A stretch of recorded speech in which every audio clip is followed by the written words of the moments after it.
for joining us today.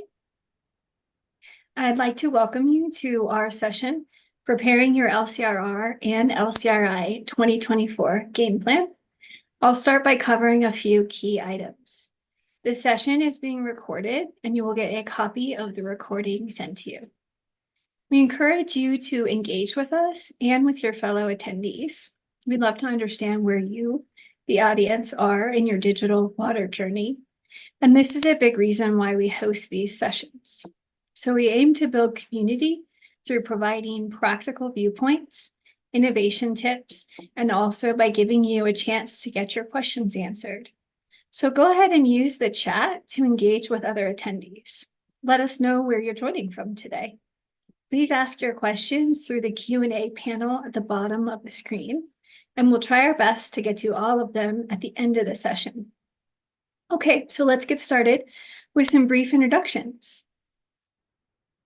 So I'll start with Mark Zito. He's the fearless leader of our product management team at Trinnex, and he's also the architect of LEGcast, which is a software as a service offering to help utilities navigate the regulatory landscape of the LCRR and proposed LCRI. Mark has executed over a dozen lead and copper related projects, including the award-winning Newark Lead Service Line Replacement Program. And I'm a product leader and analytics consultant with Trinnex, and I lead the delivery of Trinnex's LEGcast Predict solution that provides service line material predictions with the goal of helping utilities reduce unknowns in their inventory, and of course, if they have lead, to find those services more efficiently. And I've also spent a lot of time discussing best practices for this type of application with state regulators and the EPA. So for those who, excuse me, may not have heard of Trinnex, give you a brief introduction about who we are. We are built on a foundation of over 75 years of domain knowledge. We have in-house consultants with practical digital-first approaches based on decades of engineering and technology experience. We deliver innovation that's backed by this expertise. Our team consists of digital water software industry leaders with proven history of bringing products to the market that our clients love. We have been in the industry long enough to be experts in the field. We're agile enough to pay direct attention to your needs, and we're ambitious enough to deliver the next generation of technology to help you in your day-to-day. Ultimately, this uniquely positions us to deliver software designed by water experts for water experts like yourselves. So let's get into the proposed LCRI and key takeaways. So there are a few major areas that we're going to cover today. First, the replacement mandate. So all lead and galvanized requiring replacement is going to need to be replaced within 10 years. There are also requirements around continuing inventory. It's going to need to be updated every year and include connectors. There are also new requirements for a non-lead validation pool, which we'll be talking about more. The next major area is water quality and sampling. There are updates to compliance sampling as well as school and daycare sampling. And finally, there are some updated requirements around public information sharing and engagement, as well as communication tracking and notification timelines. Let's get into helping you with your 2024 game plan. So we're going to cover the 4 major areas that you see here on the screen. And then for each one, we're going to break down the rule, discuss the impact to utilities, and then we'll talk about how solutions like Trinnex's LEGcast can help with some of these specific impacts. With that, I'm going to turn it over to Mark to start with the replacement mandate. Thank you, Katie. Now we'll get into some of the specifics of the 622-page proposed lead and copper improvement rule that was released this past November. So if you haven't read all 622 pages, that's perfectly fine. We're going to break it down into some of the most important takeaways that we saw within there. So the rule, as Katie mentioned, does propose that all lead and galvanized requiring replacement service lines be replaced within 10 years. That will go into effect in 2027 with an end date of October 2037. So right now you have a little more than 14 years to pull that off. So this includes full replacements of all lines under control of the water system, with under control being defined as having adequate access for replacement. And systems serving over 50,000 people need to make sure that this plan is publicly available. Partial replacements are prohibited under this rule, except in very limited scenarios. And if you replace only the lead gooseneck or lead connector, that does not count as a partial replacement. However, that does count as a major disturbance, and a filter needs to be provided to the resident. Water utilities must make at least 4 attempts to engage property owners about full service line replacement. You need a method to track that. And one key difference between the LCRI and the LCRR is the requirement that lead and galvanized requiring replacements be replaced. Under the LCRR, these service lines could remain in your system as long as you do not exceed the action level at the 90th percentile. So that's the biggest change with the replacements going into this proposed rule. So what does all this mean? The biggest impact is to many utilities is going to be on cost. Replacing a single service line can range from $5,000 to $15,000. So that's a big number. Replacement programs have a lot of moving parts, and that can be tough to manage, especially with tracking the number of attempts made to the property owner to replace their line. In addition to the cost impact of replacing every lead line and galvanized line, the rate of replacement is based on the inventory and includes any unknowns in your inventory beginning in 2027. Therefore, reducing the number of unknowns before 2027 is going to be really beneficial. I have an example here. If you have 50,000 service lines, 5,000 of those are lead and 10,000 of those are unknown. The remaining are all non-lead, and the replacement target would be 1,500 per year. If half of those unknowns turn out to be non-lead, then you would finish your replacements in just under 7 years, which has a big impact on your budget. No one likes problems without solutions, and we can all agree this proposed rule creates many problems for utilities. So using a centralized data management system that is purpose-built for the LCRR and the LCRI, like LeadCast, with a pre-configured replacement tracking feature, will reduce the complexity of managing a large lead service line replacement program. Systems built for the task at hand allow you to focus on what needs to be done to protect public health while keeping everyone informed. That way you're not spending time filling out spreadsheets and chasing people down to get the latest status. Since the basis of the replacement program is the inventory, having a tool built on top of your existing inventory will make the planning and maintenance much more streamlined. From the system, you can quickly quantify what that replacement target is and embark on a replacement program right away. So once you identify all those properties, as you saw on that last screenshot, then you get into the construction management process, and that involves collecting things like right of entries to gain access to the property, to assigning contracts, to tracking the replacements, to getting that replacement program set up and communicated out to your public. So using a data management tool with forms to collect these digital right of entries, either from the field within a tablet or through an online customer portal that allows property owners to sign these off on their own time, is going to save time for you and money, and then it's just going to make the whole process more efficient. That way you're not dealing with paper and having to pass information around. Planning the properties to replace can be done within the same data management system tool by building out a schedule that is accessible to internal stakeholders as well as the public. So once that plan is set, your construction crew can report out in real time using mobile tools for tracking the replacement. These tools should be pre-configured to collect the information about the replacement, such as the existing pipe material, the property condition before construction starts, and whether or not the connector was replaced. And you want to back all this up with photographic evidence so that you can rest assured that everything was done according to plan if questions come up months or even years later. If you're thinking about the requirement to make 4 attempts to offer to replace the line, we have you covered there with the contact and communications management system built into the same platform. You'll be able to get instant access to who is living at that property, who owns the property. That way you can communicate with them and track those attempts.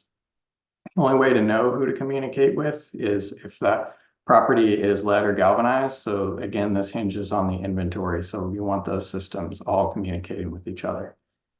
The solution should include a field tool and allow for bulk communications. Like if you do a mailing program or drop off drawer hangers, you want to be able to track those as a method of communication and offering replacements. And then if you make 3 attempts, then the property ownership changes, that process starts all over again. So this may sound like a fringe case, but it's these details that are going to keep us all up at night. You want to make sure your solution is tracking those for you. And of course, don't forget about predictive modeling. We go back to that replacement target example with 10,000 unknowns. A good predictive model can report with a high degree of confidence how many of those unknowns are likely to be lead and give you much more accurate financial predictions. And with that, I'm going to pass it back to Katie to talk about continuing the inventory. Thanks, Mark. So the EPA has proposed that water utilities maintain and update their service line inventories beyond the October 16, 2024 initial inventory deadline mandated by the LCRR. So what's proposed in the LCRI is an updated initial service line inventory or the baseline LCRI inventory by the final compliance date of the LCRI, which is expected to be October of 2027. So this does not change the October 16, 2024 deadline from the LCRR. So still really important to stay on track with the initial inventory this year. And there are a couple of things to note with regard to the baseline inventory proposed in the LCRI.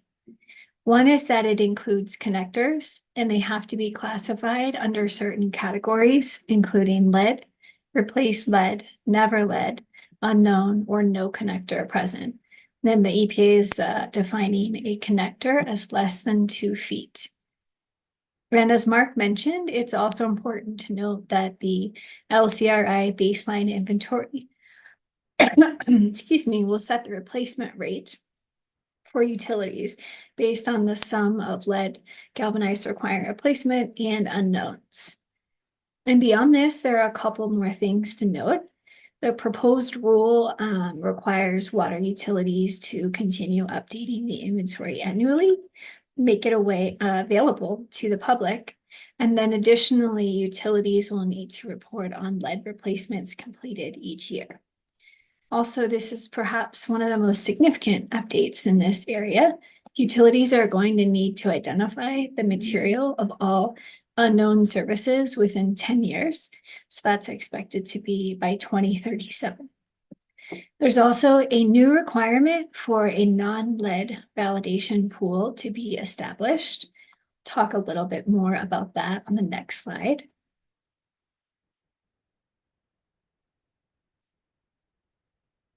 And so the non-lead validation pool is going to include service lines categorized as non-lead, except if they were installed after the lead ban or were identified through either records or physical inspection. So the non-lead validation pool will include service lines identified as non-lead through other methods, for example, swordfish, Mueller, water quality sampling, or predictive modeling, and things like that. So we can still use these methods to categorize materials in the inventory, but the non-lead validation pool is like an additional check on these specific types of non-lead determinations. So what will happen is utilities will need to field verify the material of a random subset of services in their non-lead validation pool within 7 years. So the goal of verifying this random subset is to have a 95% confidence level that the entire validation pool is not lead. The size of the physically verified subset is going to be specific for each utility. It's going to be determined based on the number of services within that utility's non-lead validation pool. It's typically going to be between 300 and 400 locations. So there are a few impacts that should be noted around the continuing inventory requirements. The first is around time and cost. Identifying unknown service lines is time consuming and expensive. But for utilities with a lot of unknowns in their inventory, it's going to be really important to try to bring this number down because the unknowns will impact your replacement goals. And if you have a significant amount of unknowns in your baseline inventory, you could end up with a replacement rate that's difficult, if not impossible, to meet. And then we obviously have another layer of complexity in terms of inventory management, since adding connectors to the inventory requires new records research and potentially site visits. And then there's a communication impact to consider. So the service line inventory and lead replacement information is sensitive and it needs to be communicated to the public in a thoughtful way. As Mark said, nobody likes problems without solutions. So let's get into some solutions and talk about how digital solutions can help you with some of these impacts and challenges. So one recommendation that we have is to leverage a tool that was built specifically for LCRR and now LCRI compliance. And as I talk through these concepts, you'll see some screenshots here of Trinnex's LCRR tool. So utilities are going to benefit from having a robust inventory management system, which allows them to easily understand, track, and manage materials in their inventory. It's also going to be important to have functionality in the field collection tool for capturing connectors, in addition to service lines. And then it's going to be really beneficial to have an inventory management tool that can store documentation such as photos and inspection logs, and one that includes an audit trail that allows tracking of changes over time. Another thing that's going to be really helpful is using a tool that's purpose-built to meet some of the newer requirements and more specific requirements of the LCRI, such as the non-lead validation pool requirement. So you can see a screenshot here of Trinnex's validation pool dashboard in the middle of the screen, which is part of LCRR. It's going to help utilities manage the non-lead validation process. Another solution is going to be to leverage predictive modeling when possible. So this is going to be critical for helping utilities with lots of unknowns to cut down on that overall number. And this applies regardless of whether or not you have lead or galvanized requiring replacement in your system. So for systems that do have lead or GRR, predictive modeling guides targeted field investigation and ultimately limits unneeded physical verifications. And what's also really valuable is the model's predictions can be used to label some of the unknowns in the inventory as either non-lead or lead, where the model is predicting very strongly one way or the other. For systems that don't have lead, but still have a lot of unknowns, statistical analysis can be done to demonstrate the absence of these materials in a representative subset of field verifications. Some states are accepting this approach and as a valid method for labeling all the rest of the unknowns as non-lead in the inventory based on that statistically representative subset. So another thing to note about predictive modeling and statistical analysis is that the non-lead validation pool is obviously going to include service lines identified by these methods. In doing so, the requirement kind of opens the gates for utilities who currently have a lot of unknowns to take advantage of these methods when compiling their inventories. So we're basically saying these methods can still be used, but you have to perform this check down the road through the non-lead validation pool to ensure that the methods that you used for your specific water system were reliable. So with that, I will pass it back to Mark to talk about sampling. Okay, thanks, Katie. I think we're down to around page 300 of the proposed rule and now into the impacts on water quality sampling. There are several changes to water quality with the intent of simplifying the process. The proposed rule lowers the lead action level from 15 parts per billion to 10 parts per billion, that would be micrograms per liter if you're reading the actual rule.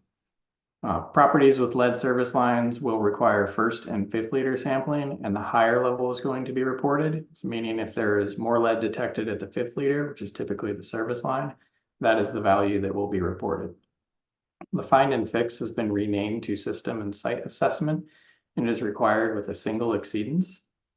The result of the sample must be reported to the resident within 3 calendar days of receiving the report. Sample kits must be offered for free to properties with lead, galvanized requiring replacement, and unknown service line material. And filters must be provided if more than 3 exceedances occur within 5 years. The new tier criteria will be delayed until 2028, which means you do not need to switch that over for a few years until your baseline inventory is complete.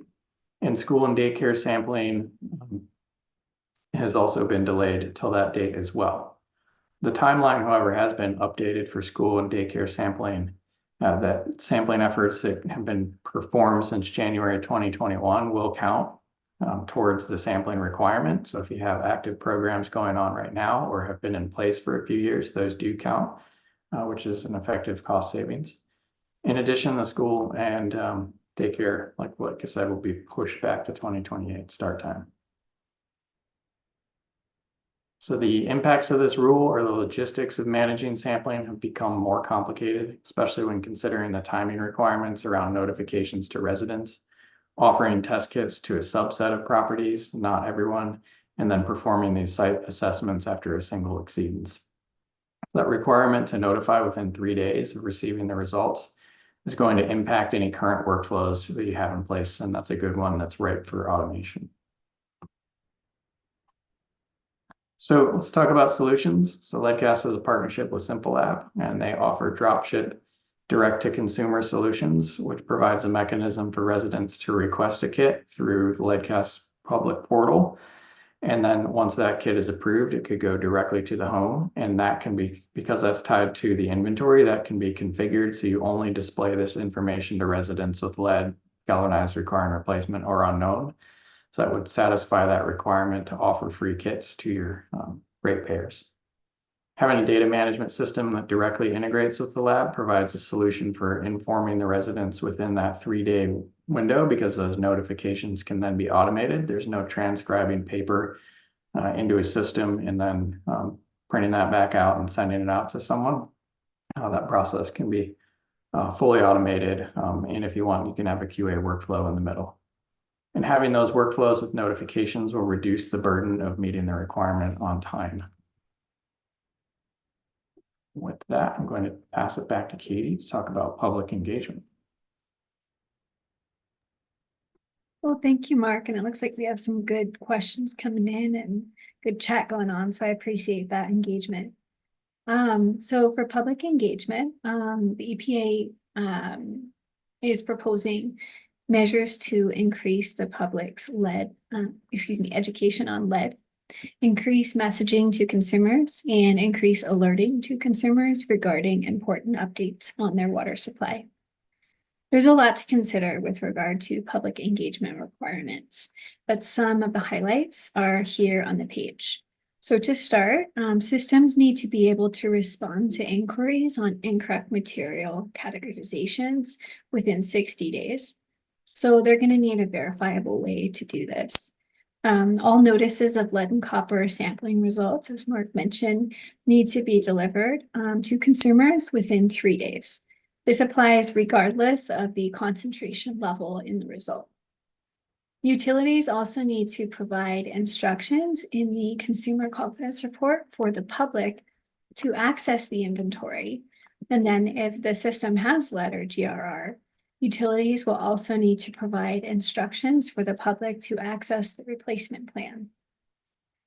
Another thing to keep in mind is that as water systems continue to ramp up their inventory development with field investigation activities like potentially test pitting and vacuum excavation, so these are considered disturbances, and it's going to be important for utilities to be prepared and be able to meet the notification and outreach requirements related to disturbances as they use field investigation methods to continue developing the inventory.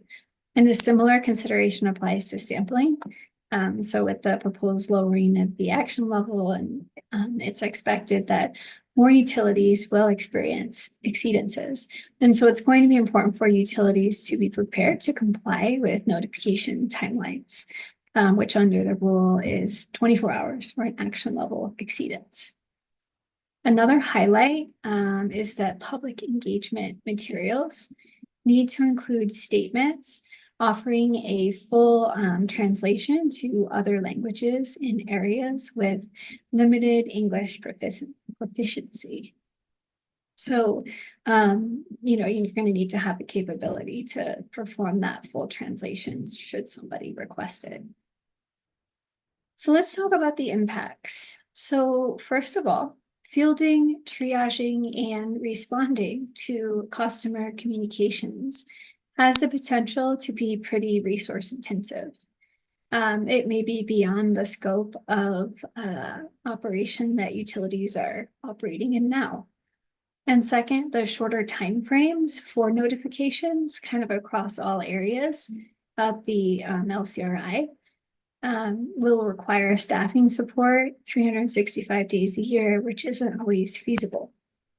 And then, of course, the translation requirements for public education materials may require outsourcing if it's not something the utility has the capability to do in-house.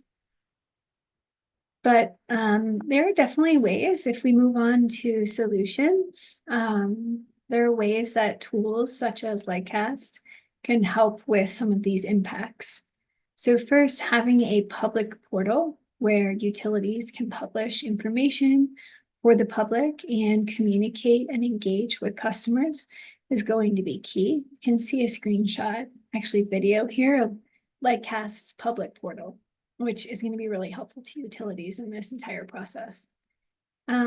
Another benefit of a robust public portal is that you have a direct and verifiable method for consumers to contact the water utility, and then the communications are going to get logged for compliance with the LCRI.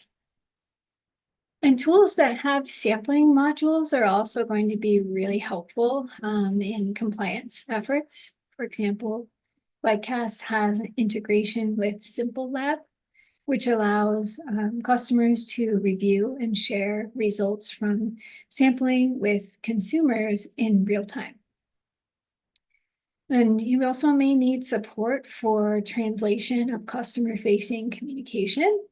As Mark said, we got you covered there too. It's another benefit of Lightcast is that we can support through Lightcast translation in several languages through the public portal. So Lightcast is being used by utilities across the country to help with the compliance journey associated with the LCRR and now the proposed LCRI. We recently received a really nice testimonial from one of our clients in Texas I thought would be helpful to share, who described Lightcast as indispensable for helping them not only manage their inventory, but also engage with the public on the sensitive topics of service line inventories and replacements. So recap really quickly, the LCRR and proposed LCRI have some major areas that you see here on the screen, such as replacing lead service lines, continuing the inventory, the water quality and sampling requirements that Mark spoke about, and then public engagement. And so it's going to be really important for utilities to be aware that meeting these requirements has the potential to be time consuming and strain resources. It's probably not news. But technology like Lightcast can help utilities meet these requirements with less stress. That's really our goal, is to help you along with this journey with purpose-built software.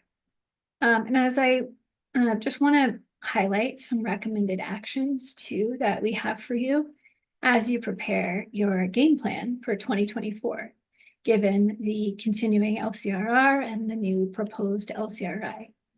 So first and foremost is you'll want to meet that inventory deadline this year.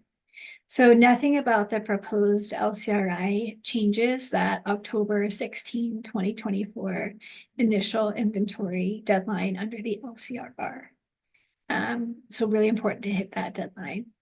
So next you'll want to start adding connectors to the inventory, since this is going to be required under the proposed LCRI. And again, the connectors are defined as 2 feet. And for water utilities with a lot of unknowns, it's going to be a good idea to consider predictive modeling methods to bring that number down. So I talked a little about predictive modeling and statistical analysis. And again, so this applies to not only utilities that have lead or galvanized requiring replacement, it can also be of tremendous help for utilities that don't have lead or GRR. Specifically, statistical analysis can be used in some states to essentially complete the inventory by demonstrating that there is no lead or GRR found in a representative subset of field verifications. And usually the size of this representative subset is pretty reasonable. It's in the same range as the non-lead validation pool subset, which would be around 300 to 400 verifications. So note that if we're doing predictive modeling, some field verification work is going to be required to support predictive modeling. Predictive modeling and statistical analysis work best with field information that's direct and reliable from the field. So this recommendation to leverage these techniques goes hand in hand with one to begin or continue field investigation. And then you'll want to stop performing partial replacement, since those are no longer going to be allowed under the proposed LCRI. It's also going to be a good idea to start offering sample kits to residents with lead, galvanized requiring replacement, or unknown services. And then it's going to be helpful for utilities to go ahead and start sending those customer notifications within 3 days, so that they can feel comfortable with that time frame before it's mandatory. And last, it's really worth considering getting started with school and daycare sampling before it's potentially mandatory in 2028. So let's move on to the next slide. Before we open up our Q&A, I'd love to call out some additional resources. So we have some helpful articles on the Trinnex blog, one specific to the LCRI and breaking it down and kind of explaining how technology solutions can help. And then some others on making the decision around, do you build or buy software to support you through this journey, as well as predictive modeling and statistical analysis and representative verification sets. So you can actually scan the QR codes at the bottom of this slide, and it'll take you to the Trinnex blog. So pull your phones out, go ahead and scan those QR codes. And then there's also a QR code there to learn more about LEGCAS, which is the software as a service solution that we spoke about throughout this presentation. We also recently published an article in Journal AWWA about predictive modeling for service line inventory development, which has a ton of information for utilities and regulators alike. So that's something to check out if you're curious or even in the middle of predictive modeling journey. Some really great things to consider in that article. So with that, I will turn it over to Mark to maybe open up the Q&A and see if he's got a question in mind that we'd like to start with. Thanks, Katie. Yeah, so I'll start going through the Q&A and we'll do our best to get through all of them. So make sure you're putting your questions in the Q&A panel because it's hard for us to find everything that's in the chat. So we have a question on when does a requirement for providing pictures and offering tap sampling following replacements begin? So this starts in 2027 when the replacement programs need to start. We do recommend that you start this process earlier. So if you're doing a replacement program, I would get ahead of it. So yeah, you do need to offer those now. All right, so we have some other questions in here. Will stub services be required to report on the inventory? So With that question, so if the stub service is where you're building out a home and it hasn't been connected yet, if you don't have any connection to a property, you do not need to report those. However, stub services that could be connected to come back online should be reported. All right, so I'll keep moving through the Q&A here. What else do we have? Yeah, so if galvanized is on the customer side and the city side has no lead, is the city required to replace the galvanized? That's a good question. So galvanized requiring replacement is defined as a galvanized on the customer side that is connected to a current or previously lead line. So if your line was previously lead on the utility side, then that would be galvanized requiring replacement. If you are 100% confident that that line was never lead, then that does not count as a galvanized requiring replacement. All right, I'll keep moving down the list.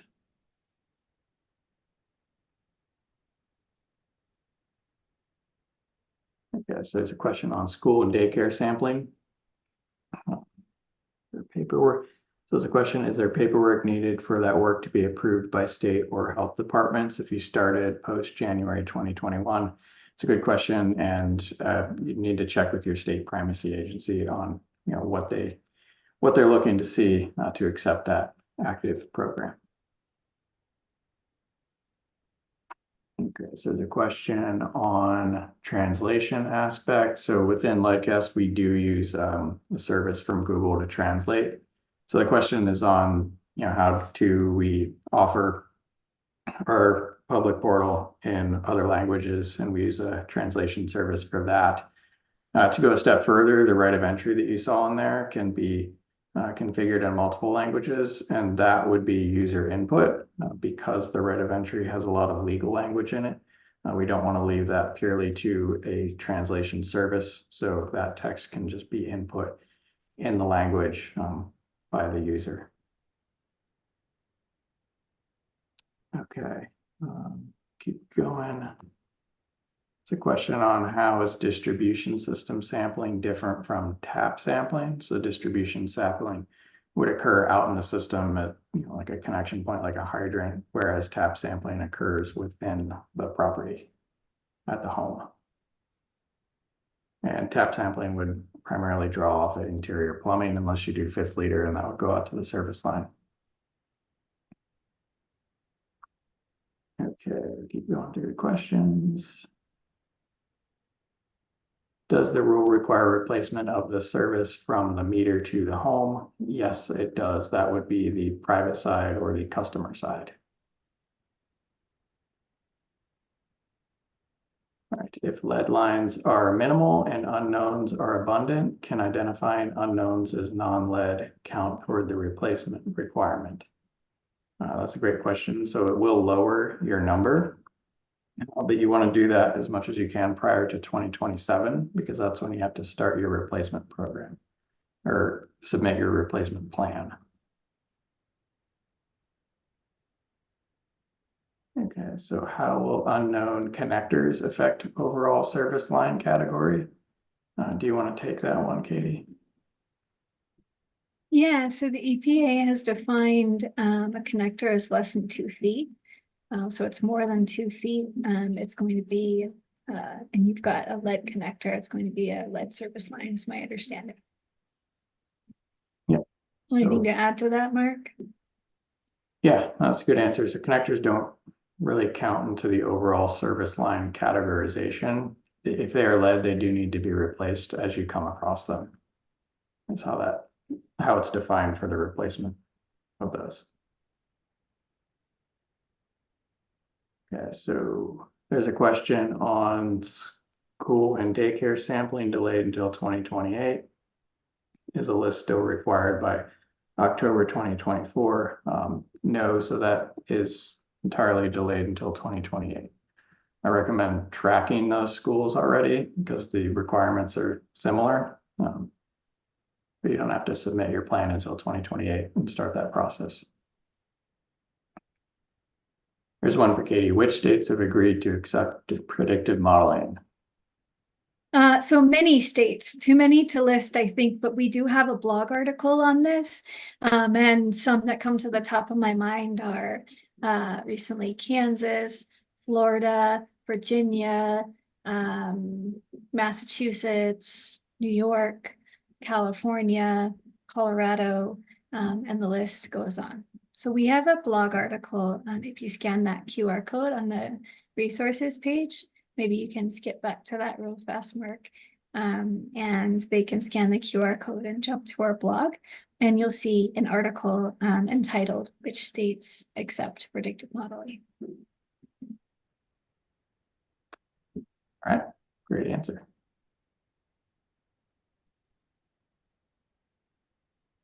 Okay, I'm going to keep going.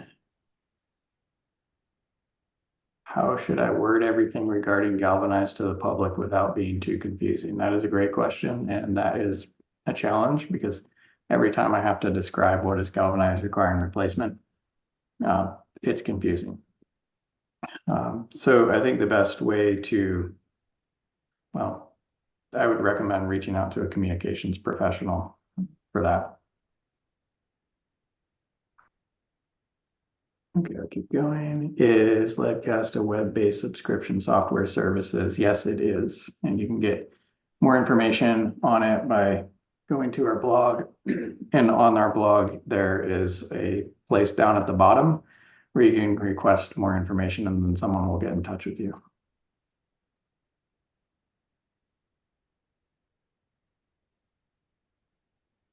Okay. I keep going.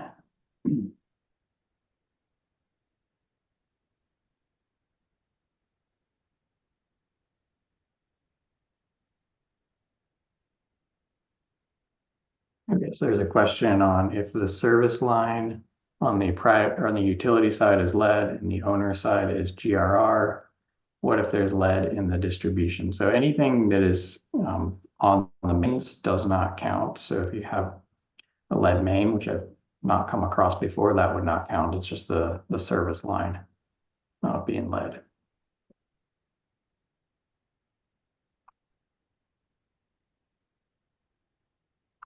All right, so there's another question to confirm, does unknown not lead trigger replacements as well?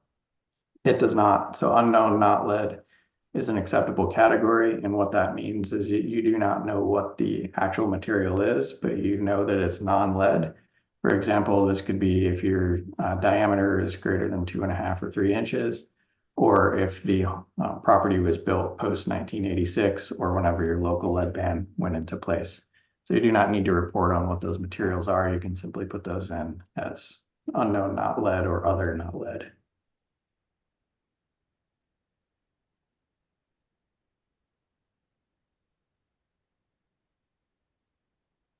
I have a question on, is a service line restricted to residential or is commercial also required to be included? The answer to that is yes, commercial is required to be included as well. In addition, fire lines are required to be included. So anything that someone could connect a tap to or point of use, that's going to count.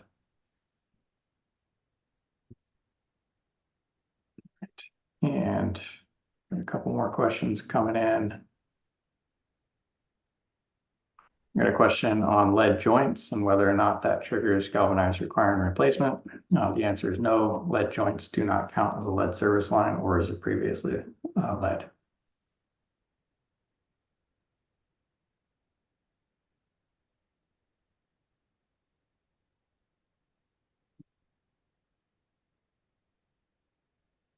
Okay, so we got a couple more questions coming in. I don't think we can get to all of them, but we will do our best to follow up on these and reach out to you with the rest of the questions. So with that, I think we can wrap it up, and thank you all for taking the time today. And yeah, we'll leave it at that. Thank you.